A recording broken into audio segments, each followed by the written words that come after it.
Começando, boa noite a todos. Vamos olhar esse desenho aí. Espaço tridimensional XYZ. No plano XY tem uma região R. Em cima dessa região eu construí um sólido que foi subindo verticalmente até bater naquele plano ali, no plano Z igual a 1. Z igual a 1 é um plano paralelo ao plano XY. É um plano que está na altura 1. Então, o sólido é tipo um cilindro. Ele tem uma base R lá embaixo e em cima, na altura 1, uma base igualzinha. Cilindro tem volume fácil de calcular, né? O volume de cilindro é a área da base vezes a altura. Como a altura é 1, né? A altura é 1, porque a base superior está na altura 1, né? Então, o volume desse cilindro é igual à área da base. Grava essa figura. Um cilindro com a base R no plano XY e esse cilindro tem altura 1. O volume desse cilindro é base vezes altura, então o volume desse cilindro é igual à base, numericamente igual à base, né? Agora vamos passar para o quadro. Eu posso calcular o volume desse cilindro por integral dupla. Se eu faço integral dupla, aqui era a região R, né, que eu tinha chamado, sobre R, dessa função que tampa aqui em cima, essa aqui é a função Z igual a 1. Então tá. Isso é o volume do cilindro. Mas como a altura é 1, esse volume é igual à área da base. Então, fica uma coisa curiosa. Eu tenho uma integral dupla que dá a área de uma região. Essa integral de 1, em geral, não se escreve o 1 assim. Você simplesmente não escreve o 1. Você faz assim, você coloca integral dupla sobre uma região. Quando eu não escrevo é porque é a função 1. Isso é a área da região R. Percebeu? Então, eu posso usar uma integral dupla para calcular uma área de uma região no plano XY. É só fazer a integral dupla da função constante 1. Tá claro? Então, vamos guardar esse resultado, que hoje, mais tarde, nós vamos usá-lo. Ó, vamos falar sobre coordenadas polares. Vocês já viram isso?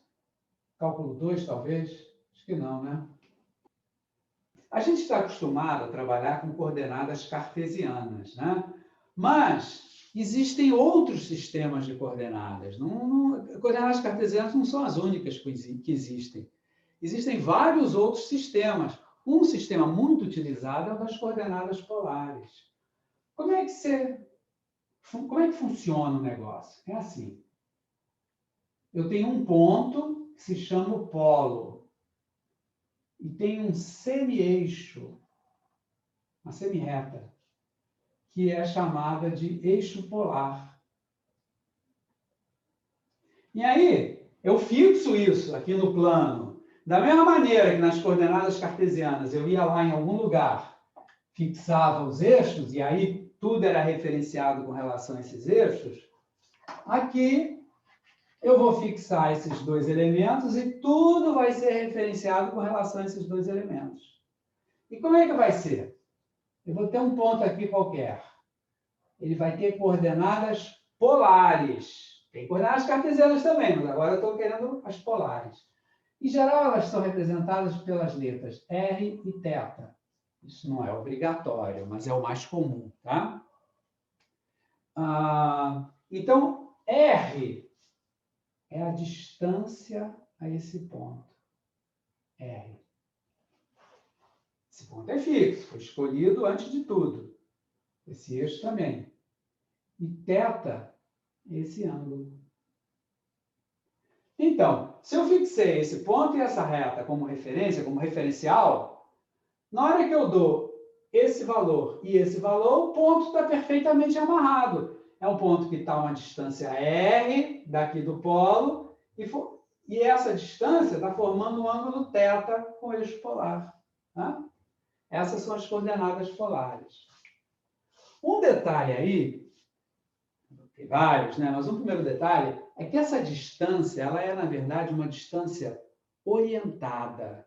O que é distância orientada? É uma distância que ela pode ser negativa e pode ser positiva. Inicialmente, vamos considerar só ela positiva, tá? Bonitinha, tradicional. Mas daqui a pouco eu vou entrar com ela negativa, vocês vão entender como é que funciona, ok? É a tal da distância orientada. Olha só, vamos ver uns exemplos. Imagina que eu tenho aqui o negócio, né? O polo e o eixo polar, e eu quero saber onde é que está o ponto P que tem coordenadas polares 2 e π sobre 4. Onde é que está esse ponto? Ó. Professor, você pode colocar o ponto um pouquinho mais para baixo? Ah, ficou fora, né? Desculpe. Sabe que eu tinha feito a linha ali de onde acabava, mas na hora que você apaga, eu acabei apagando a linha junto. Né? Vou botar aqui embaixo, pronto. P. Aqui não tem como. 2 π sobre 4.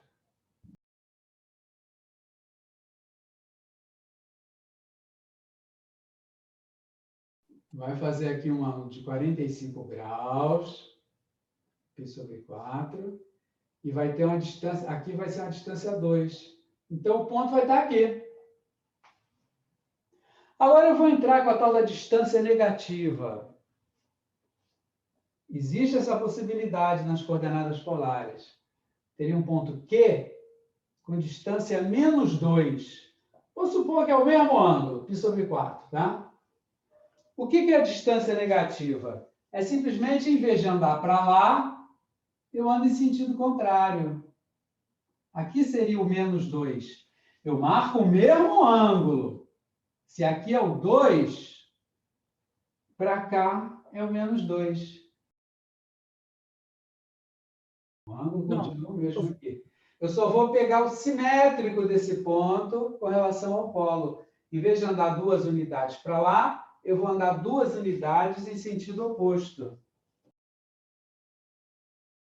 Eu considero assim, se eu quero marcar o ponto menos 2, eu penso no ponto 2 e aí pulo para o outro lado. Esse é o menos 2 π sobre 4. O π sobre 4 continuei marcando aqui. Só que, em vez de marcar para lá, com uma distância negativa, eu pulo para o outro lado.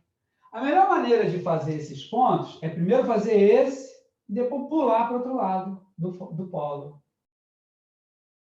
Professor, eu entendi. Só que, para mim, não faz sentido, porque o ângulo permaneceu ao meio.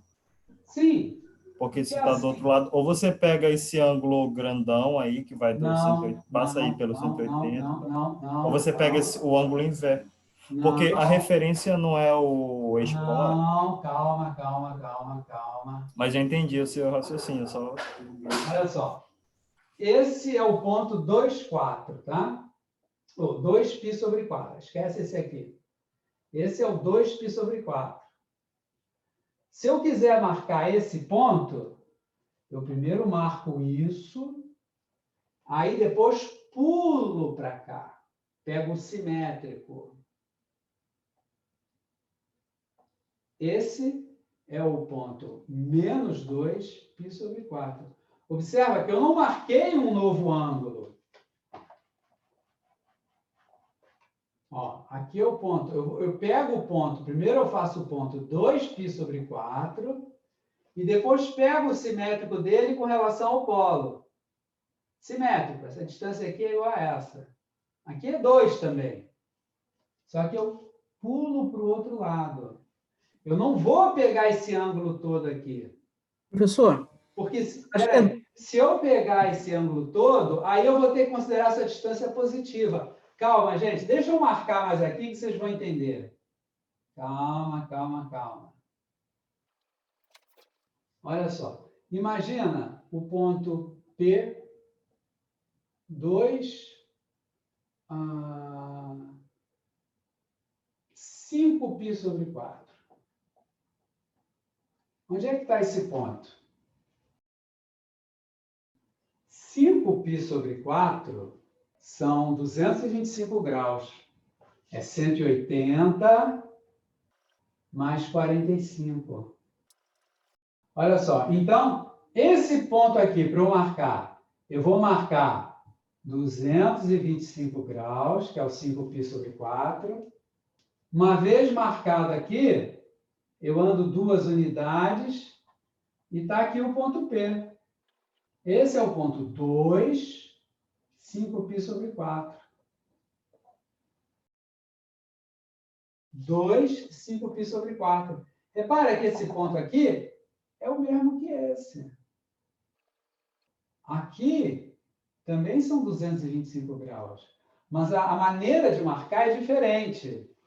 Por exemplo, se eu pegar o simétrico, pegar aqui, o simétrico de P com relação ao polo, deu o ponto Q aqui.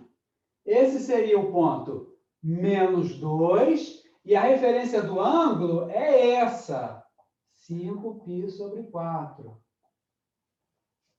Quando eu troco o sinal, eu não mexo no ângulo. O sinal trocado na distância significa que eu estava aqui e pulei para o outro lado. Então, olha, eu estava aqui, quando eu mudei de 2 para menos 2, eu pulo para lá. Então, eu não vou pegar esse ângulo. Eu estou no ângulo que correspondia a esse ponto. Para eu marcar um ponto menos qualquer coisa, eu parto do ponto mais. Eu vou no ponto mais, marco o ponto mais e aí pulo para o outro lado. Não mexe no ângulo. Imagina que eu peguei um ângulo de 30 graus e que essa distância aqui é 5. Ó, aqui são 30 graus. E essa distância é 5. Então, esse aqui é o ponto P. Por definição, esse é o ponto 5, 30 graus. Agora, por definição também, se eu quiser achar o ponto menos 5, 30 graus, eu marco esse ponto, 5, 30, e aí eu faço simétrico. Eu pulo daqui para cá. Aqui era P. Eu peguei o simétrico desse ponto com relação ao polo. Essa distância é igualzinha àquela. Como é que eu chamo esse ponto? Eu chamo ele. As coordenadas polares dele são menos 5, menos 5, 30 graus. 30 graus. Porque quando eu uso um raio negativo, a referência do ângulo é a do ponto com raio positivo. É esse ponto com raio positivo que serve de referência para o ponto com raio negativo. Tá?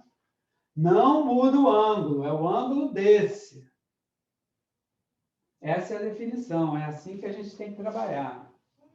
Uma coisa que vocês já devem estar notando é que as coordenadas polares de um ponto, elas não são únicas. Cada ponto tem uma infinidade de coordenadas polares diferentes. Você pode expressar o ponto de muitas maneiras. Em coordenadas cartesianas, isso não existe. Se nas coordenadas cartesianas, aqui for o ponto 1, 1, né? Aqui é 1, aqui é 1. Não existe outro par de coordenadas cartesianas para esse ponto. Se eu mudar qualquer valor desses aqui, já vai ser outro ponto. Coordenadas cartesianas de um ponto, elas são únicas. As coordenadas polares, não. Para um mesmo ponto, dá para inventar uma infinidade de coordenadas polares diferentes. Todas múltiplas de 2π, né? Pois é, só no 2π você já tem uma infinidade. Olha só. Aqui é 30 graus, não é? Mas eu posso pensar em 360 mais 30. Então, isso também é o ponto 5, 360 mais 30, 390. É o mesmo ponto. Se eu quisesse, podia andar ao contrário. A orientação desse ângulo é a orientação trigonométrica. Então, para cá conta positivo. No sentido inverso, conta negativo. Então, que ângulo é esse que eu acabei de marcar aqui? Ele é negativo. Ele é menos o quê? Menos 360. Não, 360 se for... Menos 330. 330, perdão. Ele Desculpa. é menos 330. Então, esse ponto aqui pode ser chamado também do ponto 5 menos 330. É tudo a mesma coisa. É tudo o mesmo ponto, cai no mesmo lugar. Agora, se eu pegar qualquer uma dessas coordenadas aqui e trocar o sinal da distância, aí o ponto pula para o lado de cá. Mas na hora que o ponto pula para o lado de cá, só a distância que muda. Aqui é o ponto menos 5, 30. Porque a referência, quando é R negativo, é o ponto positivo. Eu vou no ponto positivo e pulo para o outro lado. Não mexo no ângulo. Que é a mesma coisa aqui. Aqui. Menos 5, não mexe no ângulo. Isso é a definição. 390. Que é a mesma coisa aqui, ó. Troca o sinal. 5, mas não mexe no ângulo. Menos 330. Esse ponto aqui tem esse par de coordenadas. Todas obtidas a partir desse. Eu troco só o sinal da distância. O ponto pula para o lado de lá e continua apontando o mesmo ângulo. Entenderam? É comum, não é obrigatório, mas nós vamos fazer sempre, é assim que se faz quase sempre, você considerar o polo na origem das coordenadas cartesianas e considerar que aquele eixo polar é o semi-eixo positivo x. Aí você consegue trabalhar com os dois sistemas ao mesmo tempo, que é isso que vai ser legal para a gente. Imagina aqui um ponto. Ele vai ter coordenadas cartesianas, x, y, e esse mesmo ponto vai ter coordenadas polares, r, θ. E a gente pode estabelecer a relação entre elas. Ó, aqui é o r, aqui é o θ. Se eu baixar uma perpendicular aqui, essa distância quanto é? X. R cosseno θ. X, né? E essa altura é o Y.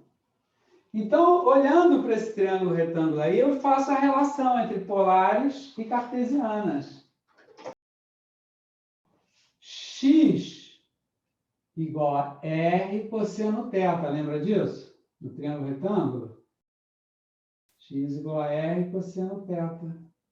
E Y, que é esse cateto aqui? R seno θ. R seno θ. Olha aí.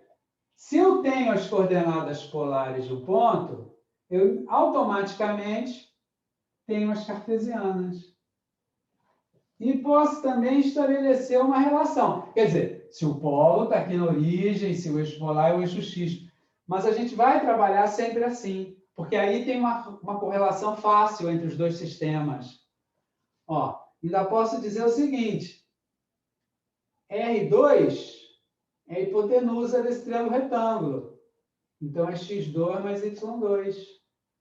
Então, se eu conheço x e y, eu acho R. Ainda posso dizer que tangente de θ é igual a esse sobre esse.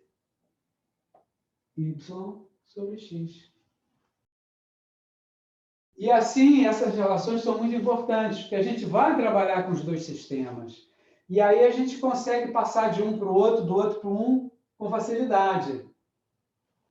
Nas coordenadas polares, a gente vai ter equações também das curvas. Você não tem as equações cartesianas, tipo x2 mais y2 igual a sei lá o quê. Aqui a gente tem equações também em coordenadas polares. Vamos dar uma olhada em umas bem básicas. Por exemplo, nas coordenadas cartesianas, as equações mais simples são aquelas, por exemplo, de uma reta horizontal. Se a reta horizontal passa aqui na altura, digamos, 2, qual é a equação dessa reta? Aqui é x, aqui é y. Essa é a reta Y igual a 2. y igual a 2. É a equação das mais simples, né? Reta horizontal. A reta vertical também tem uma equação muito simples. Faz conta que passou aqui no 3. Qual é a equação dessa reta vertical? X igual a 3. A equação... Essas são as equações cartesianas mais simples, né? A equação de reta vertical e de reta horizontal, né? No caso das coordenadas polares, as equações mais simples poderiam ser assim. R igual a uma constante, R igual a 1. Isso vai ser a equação de que curva? Quais são os pontos do plano que tem R igual a 1? Aqui está o polo, na origem. Toda uma circunferência, professor. Porque R é a distância do ponto à origem. Então, R igual a 1 são os pontos... Caramba, faz de conta que esse negócio é uma circunferência de raio 1. Está na circunferência. É uma circunferência de raio 1 perfeito. e centro na origem. É a circunferência x2 mais y2 igual a 1, né? Em coordenadas cartesianas seria x2 mais y2 igual a 1, né? Então, se o raio fosse A, seria a circunferência R igual a A, tá? Aí seria x2 mais y2 igual a A2, né? Cartesianas, né? Tá? Essa circunferência, que tem uma equação mais simples, é a cor que a gente mais vai usar em coordenadas polares. Circunferência de centro na origem. Vai ter equação polar sempre R igual a uma constante. Outra que aparece muito é essa aqui, quer ver? Θ igual a uma constante. Por exemplo, θ igual a π sobre 6. Π sobre 6 é 30 graus. Π sobre 6 radianos, né? 30 graus. Quais são os pontos do plano que tem o θ polar igual a π sobre 6? Uma reta. É uma reta. Ó, imagina assim. Se aqui é π sobre 6, 30 graus, todos esses pontos aqui têm θ igual a π sobre 6 e um raio positivo, né? Agora, se eu considerar os raios negativos, eu continuo na mesma reta. Continuo para cá, olha, aqui são os pontos que tem θ igual a π sobre 6 e o raio negativo. Então, é uma reta passando pela origem. Reta pela origem. Para o lado de lá, eu tenho os raios as distâncias positivas, para o lado de cá, eu tenho a distância negativa, mas é a mesma reta, porque quando você passa de um lado para o outro, né, troca o sinal da distância, o ângulo você não mexe com ele. Esses são os mais comuns. Agora, tem uns casos diferentes também. Imagina que eu tenho uma circunferência.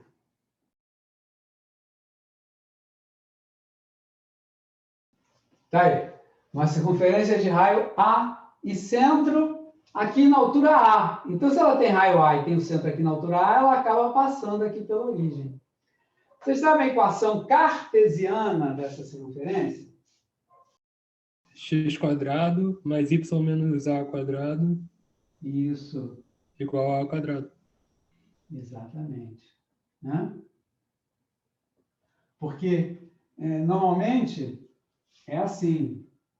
X menos x do centro ao quadrado mais y menos y do centro ao quadrado igual ao raio ao quadrado, né? As coordenadas do centro são 0 e A, né? Então, vai dar aquela equação ali. Se a gente elevar ao quadrado, fica x2 mais y2 menos 2ay mais y2. mais A2, né? Fazendo o quadrado aqui, né? Igual a A2. Tá certo lá? Aí eu posso passar esse A2 para lá, vai cortar. Posso passar esse 2AY para lá, vai ficar assim. X2 mais Y2 igual a 2AY.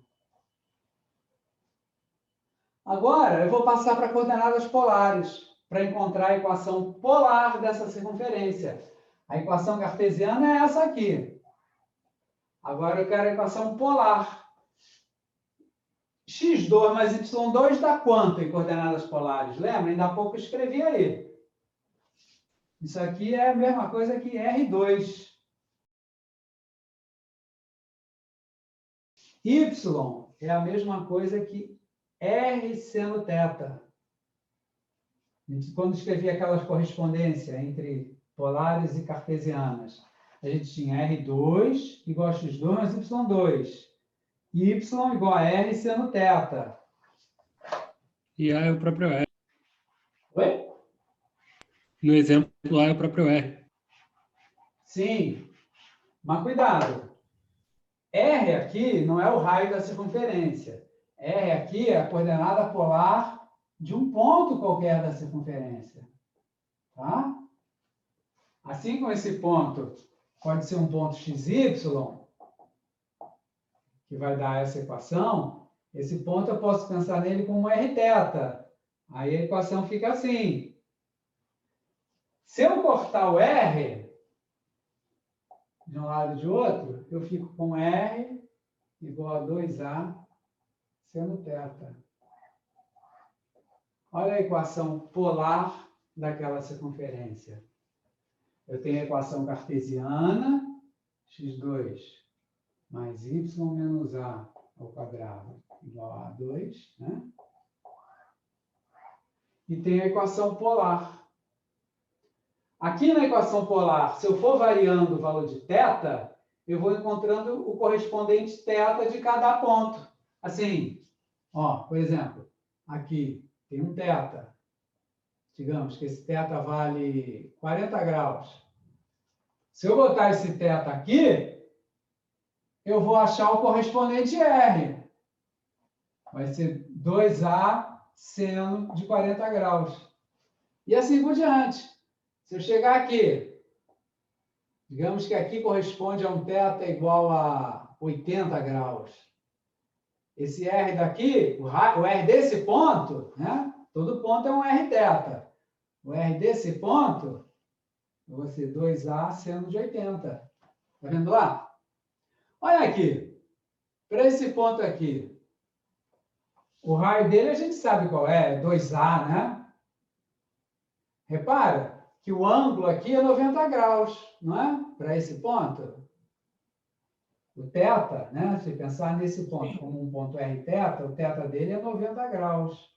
Se você botar 90 graus aqui, vai dar quanto? Sendo de 91, dá o R igual a 2A, como realmente é. Esse ponto aqui é o ponto 2A sobre 2, né? 2A 90 graus. Esse aqui é o ponto 2A seno de 80. Professor, essa marcação aí já está fora da tela para a gente. Ah, estou esquecendo disso, gente. É a hora. Depois de uma certa hora eu começo a ficar distraído. Olha lá. Mas vocês entenderam a ideia? Vou puxar para cá. Ó. Esse ponto aqui é o ponto. O ângulo era de 80 graus. Tá? Aqui era... Aí vai sair. Então era a equação 2A seno de 80, 80. Rθ. Esse ponto aqui eram 40 graus. É o ponto 2A seno de 40, 40. Graus, né? Eu tenho Rθ coordenadas polares. E a equação polar é essa aqui. Então, para qualquer ponto daquela circunferência, qualquer ponto é um ponto de coordenadas Rθ. E esse R está relacionado com esse θ através da equação polar. Da mesma maneira, qualquer ponto aqui é um XY. E esse x e esse y estão relacionados pela equação cartesiana. É a mesma lógica. Eu tenho um ponto. As coordenadas cartesianas desse ponto estão relacionadas pela equação cartesiana. Eu tenho um ponto. As coordenadas polares desse ponto estão relacionadas pela equação polar da curva. Mesma lógica, só que mudam as coordenadas. Vou fazer mais um exemplo, hein? Eu vou botar uma equação polar e eu quero descobrir a curva. Imagina que eu tenho aqui a curva, a equação R igual a 1 mais cosseno θ. Essa é a equação polar. Que curva será essa? Eu vou desenhar essa curva. Como? Marcando pontos, ponto a ponto. Se eu desse y igual a x2, faz de conta que você nunca viu que isso é uma parábola. Aí eu perguntasse, desenha essa curva. Você ia dando valores a x, encontrando os correspondentes y e marcando os pontos lá no plano, não é? Aqui é a mesma coisa. Você vai dando valores a θ e vai encontrando os valores de R. E aí vai marcando os pontos. Quer ver? R, θ. Imagine que use θ igual a π sobre 6. 30... Não, melhor. θ igual a 0. 0 graus, 0 radianos. Cosseno de 0 é quanto? 1 mais 1, 2. Vai dar um R igual a 2. Vai dar o ponto 2, 0. Ângulo 0 não vai nem sair daqui, fica aqui mesmo. Aí eu ando 1, 2. Deu esse ponto aqui. Esse é o ponto 2, 0. Imagina, θ igual a π sobre 4. Quanto vai dar aqui? Cosseno de π sobre 4, raiz de 2 sobre 2. Aproximadamente 0,7. Mais 1,7 aproximadamente, tá? Aproximadamente 1,7. Então, aqui, no ângulo de π sobre 4, eu vou marcar uma distância 1,7. É um pouco menor que 2, né? Aqui era 2, 1,7 é um pouco menor. Vai dar algo mais ou menos aqui assim. E vou em frente, fazendo tabelinha, igual você fazia com coordenadas cartesianas. Quando θ for π sobre 2, cosseno de π sobre 2 é quanto? Cosseno de 90, 0. O R vai valer 1. Então, π sobre 2 é esse ângulo todo aqui, 90 graus. Aqui eu vou marcar 1. 1. Olha uma curva acontecendo aqui. Eu estou pulando muito. Na prática, eu tinha que marcar mais ângulos intermediários, né? 30 graus, 60 graus, né? Só que aí ia demorar muito. Então, eu estou pulando de 45 em 45, né? Se a gente fizesse 3π sobre 4. 3π sobre 4, ó, π sobre 4, π sobre 4, 3π sobre 4. É 90 mais 45, é 135 graus. É 45 aqui, 45 aqui. Vai dar quanto? Cosseno de 3π sobre 4 é menos raiz de 2 sobre 2. É menos 0,7, aproximadamente. Vai dar um raio, 1 menos 0,7 vai dar aproximadamente 0,3. Isso podia ser feito na calculadora, era mais rápido, né? Então, aqui, meio, vou marcar só um pouquinho, olha só. Marquei uma distância 0,3 para esse ângulo aqui, de 135 graus, 3 sobre 4. Vou marcar mais um. Θ igual a π, 180 graus. Quanto é que vai dar o raio agora? 0. 0. Onde é que fica um ponto de raio 0? A origem. A origem. Vem até aqui, mas opa, raio 0 está aqui na origem. Essa curva é algo mais ou menos assim. Ó, ela vem Vem vindo, faz assim. Tá vendo? Ela tem esse jeitão. Quer dizer, aqui está meio chutado, né? Para ver que tinha esse jeitão mesmo, tinha que marcar mais pontos aqui, né? Para 30 graus, para 60 graus. Se você continuar marcando, a parte de baixo é igualzinha à parte de cima. Ela afasta. Se eu continuasse marcando, tá? Ia dando pontos aqui, aqui, aqui, aqui. Teria que sair marcando, né? Não podia chutar, né? Mas se você marcasse um montão de pontos, você ia ver que eles formam essa curva em forma de coração. Essa é uma cardioide. As coordenadas polares, elas permitem você representar curvas muito variadas, que com coordenadas cartesianas dariam equações muito complicadas. Agora, eu vou pular para a integral dupla.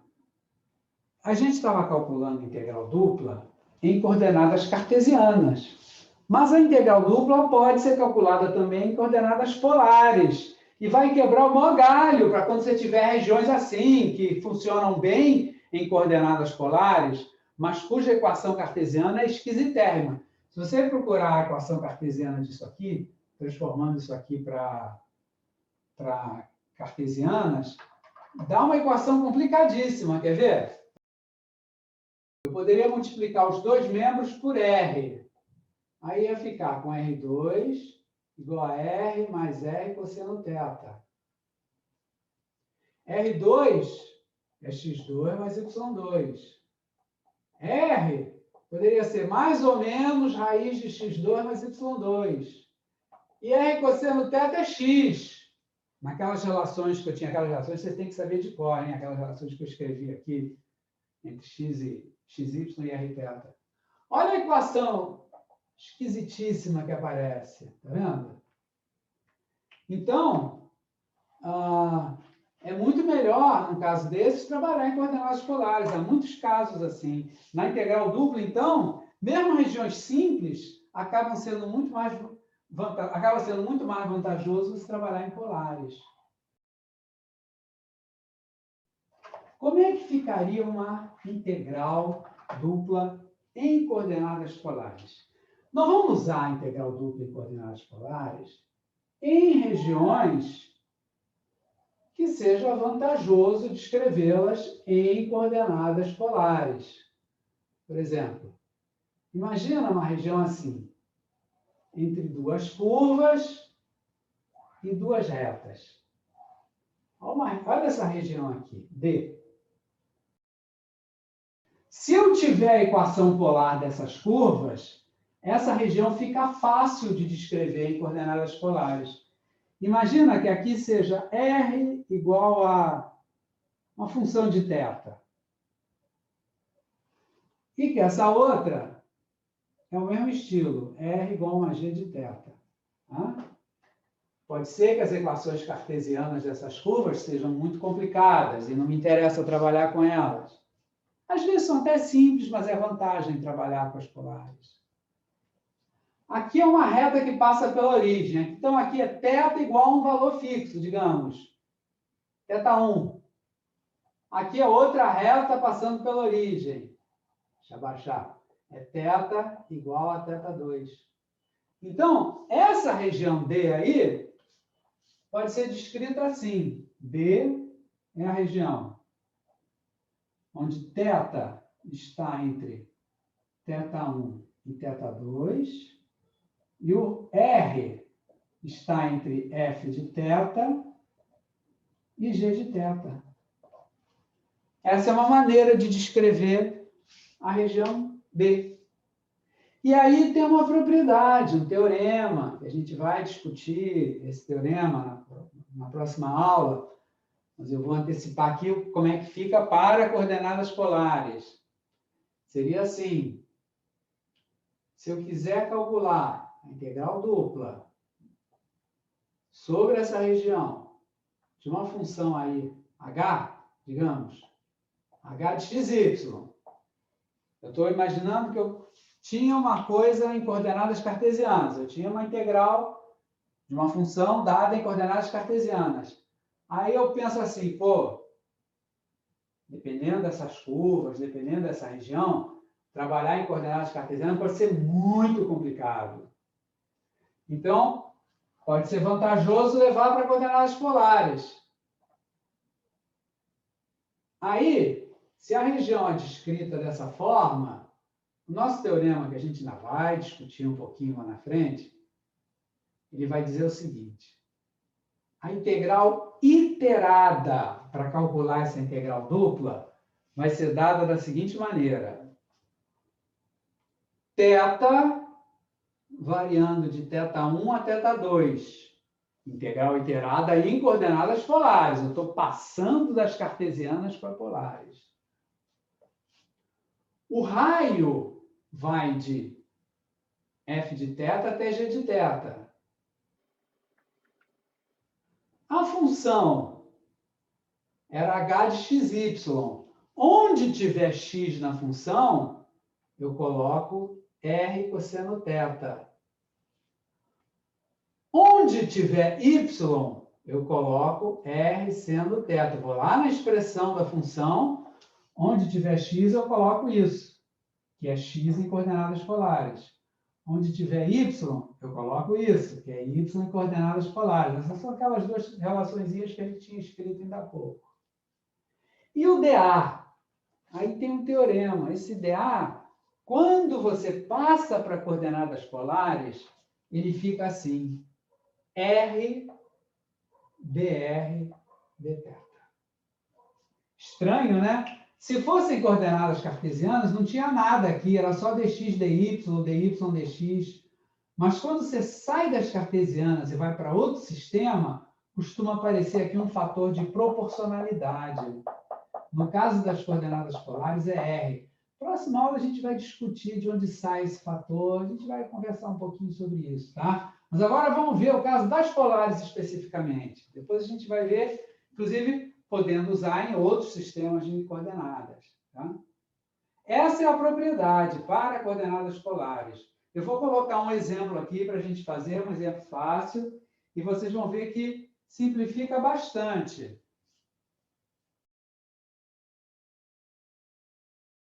Olha só, vou imaginar um exemplo aqui. Imagina que eu tenho uma circunferência de raio 2. Uma outra circunferência de raio. Duas circunferências, tá? A reta y igual a x. Vou considerar D essa regiãozinha aqui. Olha, imagina que a gente quer integral dupla sobre a região D de uma função. Vou dar uma função bem simplesinha, tá? Para a gente não ter muitas contas. X mais y. dA. Isso aí não é região de tipo 1, nem região de tipo 2. Isso é uma região do tipo arredondado, né?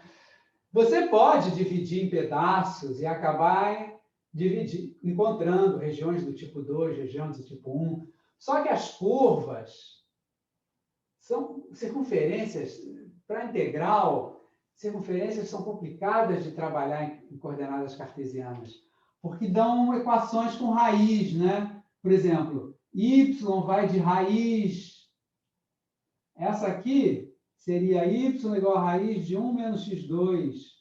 A outra lá de cima seria y igual a raiz de 4 menos x2, está vendo? Porque aqui, essa de baixo é x2 mais y2 igual a 1. A de cima é x2 mais y2 igual a 4. Se você tirar o valor de y, aqui é um y positivo, aqui é um y positivo, daria essas equações. Que numa integração, isso pode dar umas integrais enroladas, integrais com raízes de coisas ao quadrado, às vezes são bem complicadas, tá? Então, é muito mais fácil jogar direto para polares, que não vai precisar nem ficar dividindo em pedaços para poder ter, essa é uma região do tipo 1, essa é uma região do tipo 2. Depois eu divido aí para a gente pegar as duas regiões. Olha só. Eu vou passar direto para coordenadas polares. Nessa região, o θ varia de quanto a quanto? Π sobre 4 a Π sobre 2. Isso. Sempre em radianos, né? No cálculo, na hora de fazer as contas, os ângulos sempre em radianos. E a coordenada R? Varia de quanto a quanto? Quando você está dentro dessa região. Observa, aqui a circunferência... Qual é a equação polar dessa circunferência? R seno... Não. Isso é uma circunferência de centro na origem, de raio 1. Essa é a circunferência R igual a 1. Essa aqui é a circunferência R igual a 2.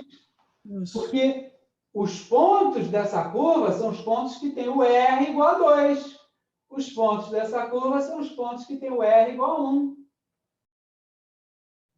x2 mais y2 igual a 1. Vai dar R2 igual a 1, vai dar R igual a 1. Na outra, x2 mais y2 igual a 4, acaba morrendo aqui.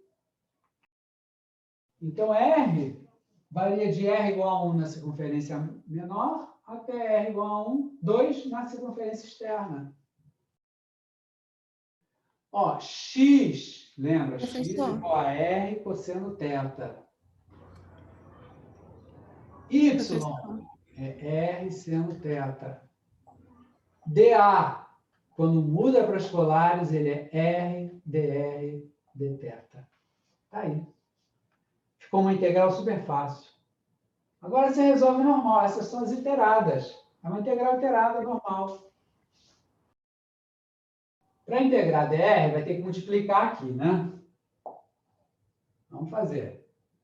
Integral de π sobre 4 a π sobre 2, de R igual a 1 até R igual a 2. Ó, multiplicando. Pode botar o R em evidência. Ó, não precisa nem de parênteses. Aqui, vai precisar mais... Ó, posso botar. Bota esse R em evidência, fica R vezes R, R2. Cosseno θ mais seno θ. Tá vendo? dr, dθ. Tá certo? Parece complicado no início, mas vocês estão vendo, na hora que começa a fazer as contas, você vê que esse negócio acaba simplificando muito.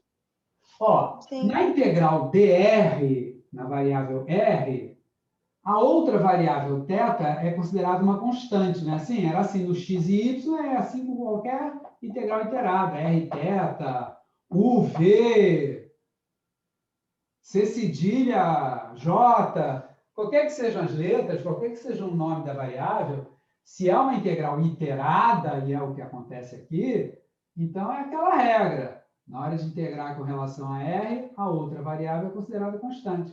Constante, constante. Então, aqui, qual é a integral indefinida? R3 sobre 3 vezes essa constante. Ó, a constante é cosseno θ mais seno θ vezes R3 sobre 3. Isso aqui vai ser calculado de 1 até 2. Isso aqui é constante na integral com relação a R. R3 sobre 3 de 1 a 2 dá 8 terços menos 1 terço, 7 terços. Isso aqui é constante, se repete, é 7 terços vezes essa constante.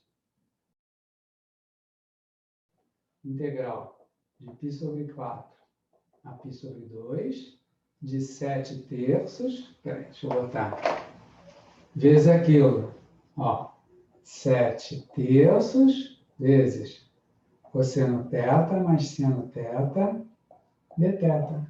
Pronto, virou uma integral ultra fácil. Essa constante pode passar aqui para fora, integra cosseno, integra seno, daqui para cá, no instante, etc. Acabou.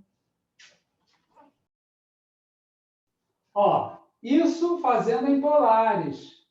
Tá? Agora, vamos montar as integrais se a gente resolvesse fazer em coordenadas cartesianas mesmo. Região do tipo 1, região do tipo 2. Vocês vão ver que o negócio vai ficar bem mais complicado.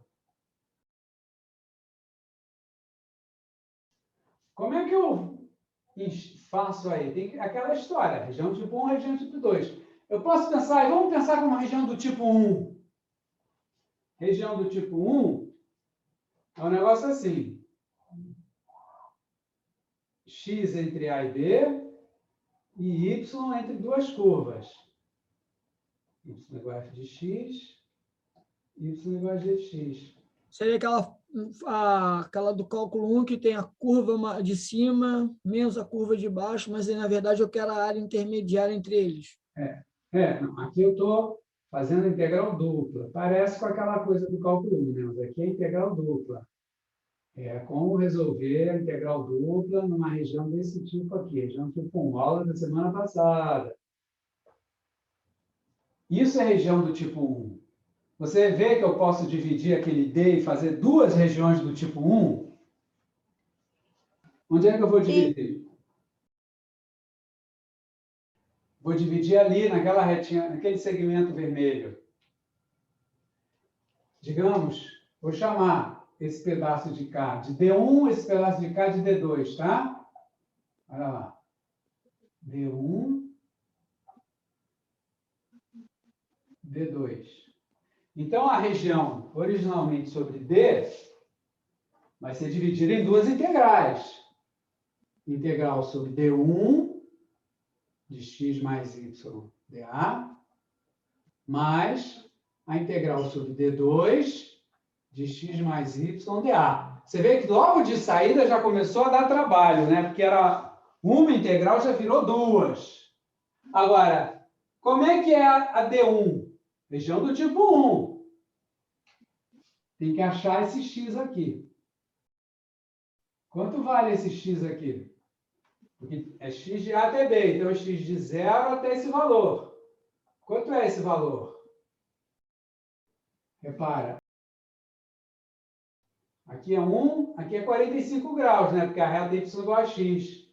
Então, aqui é 1 cosseno de 45. Aqui é a raiz de 2 sobre 2. Você está vendo?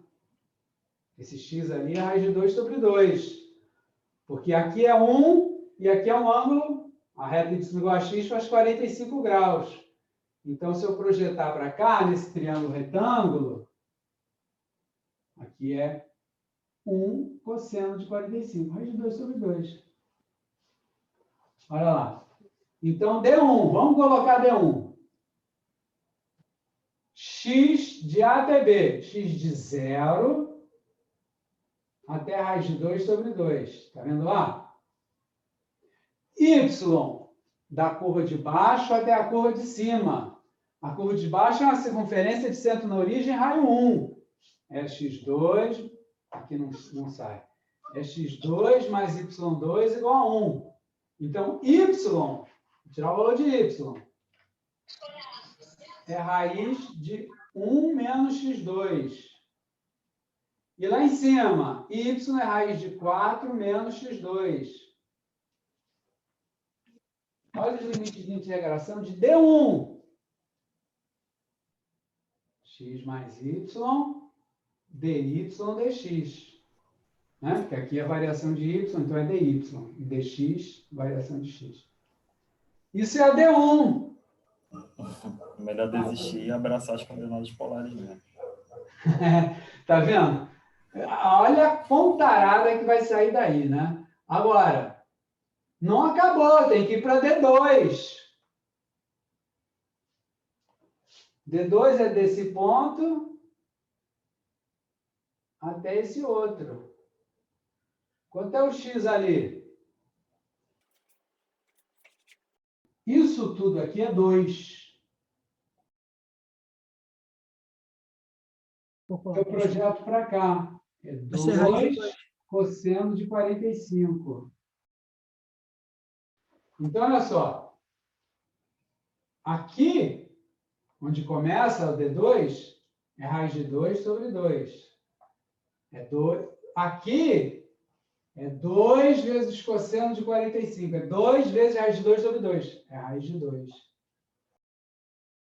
Y varia de quanto a quanto? Dessa reta, y igual a x, até a curva lá de cima. Raiz de 4 menos x2. X mais y dy dx. Está vendo o rolo que ia dar? Isso ia dar uma contarada medonha. Então, tem horas que as coordenadas polares quebram o maior galho. A região até que, a princípio, é uma região, não tem nada demais, um trechinho entre duas circunferências de centro na origem, né? Só que na hora, as coordenadas cartesianas dão um bode danado, porque começa a aparecer essas coisas, tá? E começa a ficar tudo quebrado, teve que quebrar em duas. Se essa região continuasse para lá, ia ter que quebrar em mais outras. Fica uma trabalheira maluca. Tá? Professor, existe alguma maneira mais fácil de eu olhar e já perceber por qual método é melhor fazer ou só tentando? Então, com um pouquinho de experiência, você bate o olho e já vê. Por exemplo, uma região assim, entre circunferências, está te pedindo, pelo amor de Deus, o problema é isso. Professor, a gente não está com tempo de pegar a experiência, não, professor. Não cuida, não. Em geral, assim, entre circunferências, assim, de centro na origem, está pedindo, pelo amor de Deus, para usar polares. Lembram da cardioide que eu fiz ainda há pouco? Vou repetir ela aqui. A gente fez assim, muito rapidamente, né? Pulando pontos. A gente marcou alguns poucos pontos, né? E era uma curva assim. Faz assim, depois faz assim. A parte de cima é igualzinha à parte de baixo, ela é simétrica com relação ao eixo X. A gente marcou poucos pontos, mas você poderia fazer marcando um montão de pontos e ia ver que eles iam todos caindo em cima, formando essa curva. Tem um monte de software aí na internet, e tanto para computador quanto para celular, que desenha essas curvas. Tem software que desenha a curva em coordenadas polares. Você dá a equação polar e ele, num instante, te desenha a cardioide ou o que for. Olha só. Então, era R igual a 1 mais cosseno θ. Esse trecho de cima foi de R igual a 0 até R igual a π. O trecho de baixo vai ser de R igual a π até R igual a 2π. Então, o exercício vai ser: calcule a área da cardioide, dessa cardioide. Bom, vamos lá. Olha só. Você lembra que no início da aula eu falei um negocinho para vocês?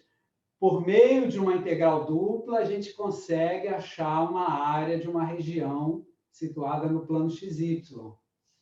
A maneira de calcular a área era fazer integral dupla sobre a região da função 1.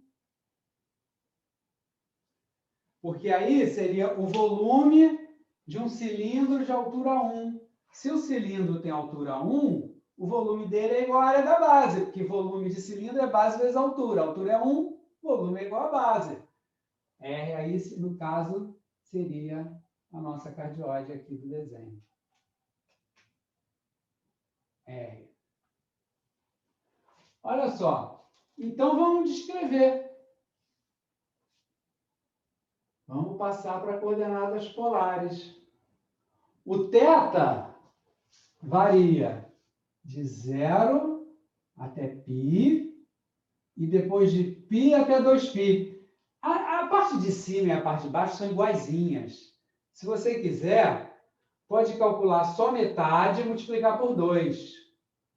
Se você quer, a gente não só desenhou de cima e mesmo assim com muito poucos pontos, né? Mas se fizesse um desenho mais cuidadoso, ia ficar bem claro que as duas áreas são idênticas, que a curva é totalmente simétrica. Então, eu poderia, se quisesse, fazer assim. 2 vezes, faço só a parte de cima. Olha lá. De 0 a π, a variação do θ. O primeiro ponto era esse aqui, onde o θ era 0. Aí a gente foi andando, veio parar aqui, que correspondia a θ igual a π. Deu R0 ali. Então, o θ varia de 0 a π. E o R? Bom, eu quero tudo dentro da cardioide. Então, o R começa aqui em 0 e vai até esbarrar na cardioide. A variação do R é sempre assim. É de 0 até chegar na cardioide. Então, é de 0 até ele chegar na cardioide. Quando ele chega na cardioide, ele é dado pela equação da cardioide. Está vendo lá? A função é 1. E dA, pela aquela propriedade que a gente ainda vai discutir, é R dr dθ. Pronto. Ele R é uma proporcionalidade que é usada quando você muda o sistema de coordenadas na integral. Aí é uma integral fácil. Integral de 0 a π de R2 sobre 2, né?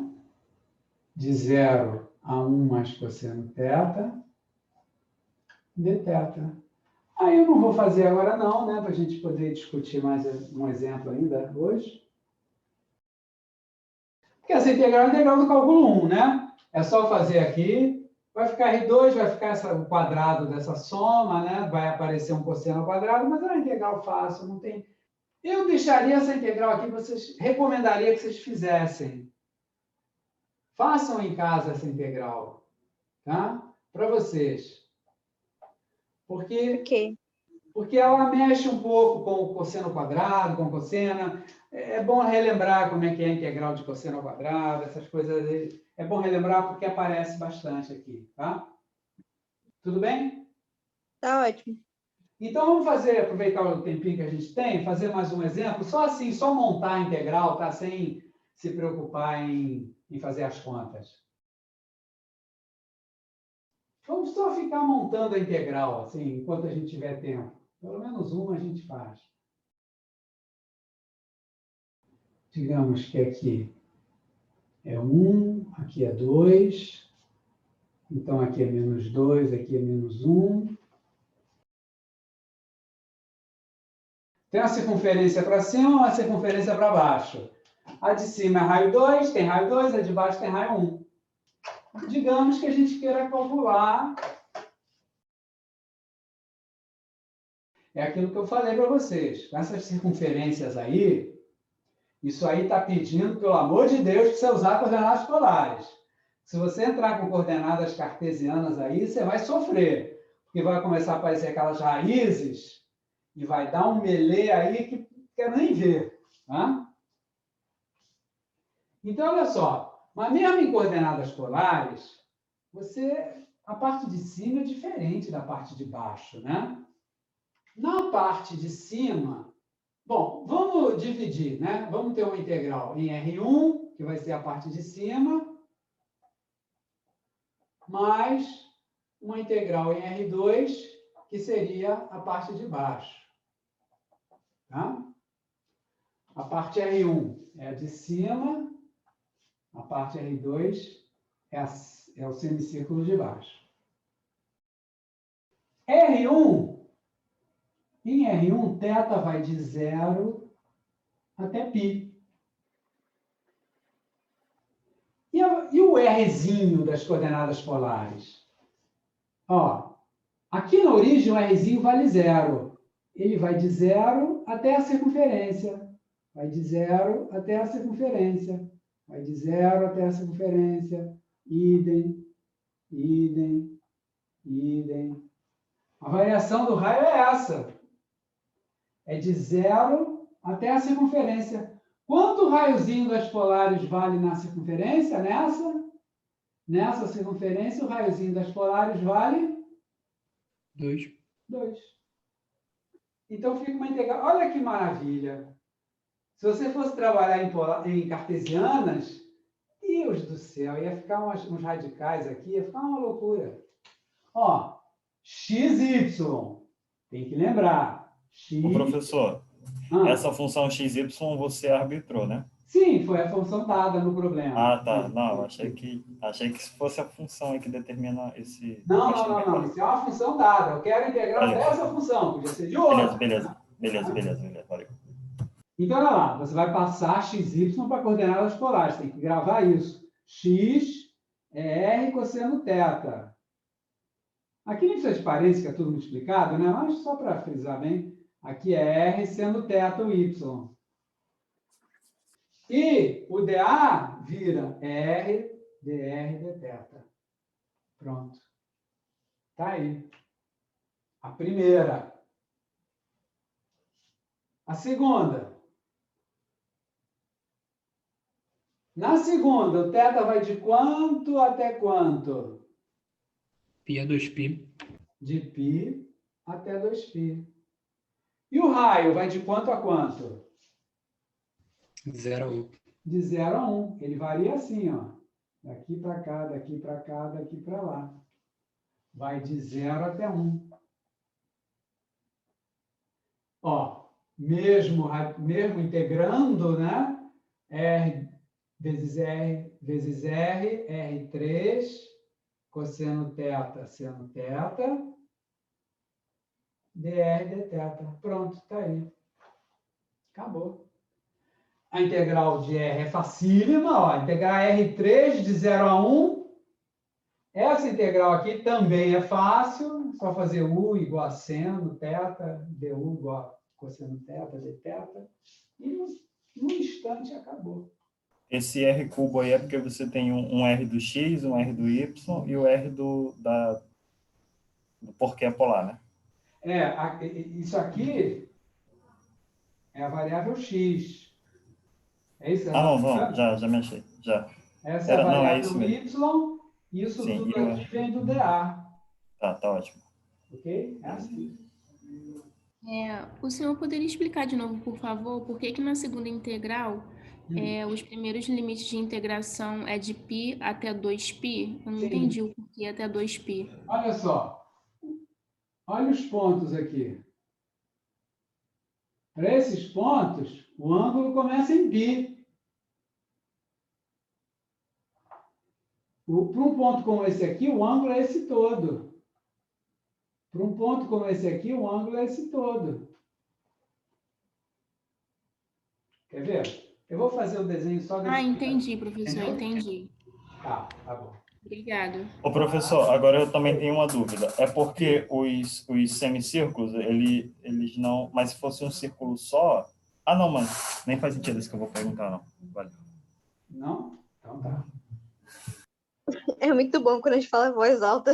Porque aí não... Mas é assim mesmo, que você, quando começa a formular a pergunta, a sua mente já se organiza. Aí você, antes de terminar a pergunta, você já sabe a resposta, muitas vezes.